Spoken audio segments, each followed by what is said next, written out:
The race for the White House is not the only nail-biter this election. Control of Congress hangs in the balance as well. Republicans currently hold a majority in the House. Democrats control the Senate, where there are 34 seats up for grabs this Tuesday, one of them in Arizona. Here's CBS's Kris Van Cleave.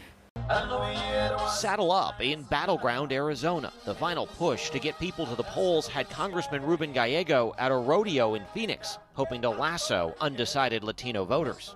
Voters like Sundance Robles. What are you hoping to hear today? What am I hoping to hear? Something good, something that is going to make me make a decision. Latinos make up about a quarter of eligible voters in the Grand Canyon state. They largely feel left out of politics, and what we're talking to them is about bringing politics back to them. The Democratic congressman has consistently led his Republican opponent, former local TV news anchor Kari Lake, in the closely watched Senate race.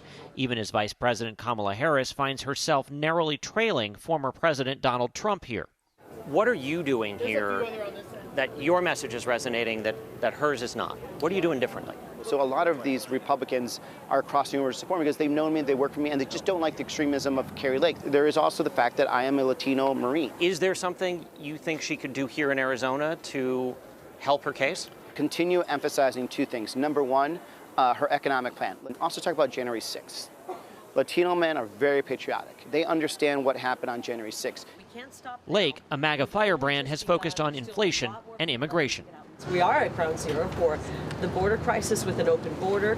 Frankly, the economy, it's made the cost of living just really unaffordable here in Arizona. And we also are seeing crime increase on our street. She got help today from VP candidate Senator J.D. Vance, rallying supporters in Scottsdale. All right, Scottsdale. It's good to be in Scottsdale. It's good to be in the great state of Arizona. Governor Tim Walz lobbied voters in Flagstaff as the Harris campaign rushed all these boxes of supplies to volunteers statewide, hoping to knock on close to 200,000 doors before Election Day, aiming to close the gap in this race to the ballot box. Kris Van Cleave, CBS News, Phoenix.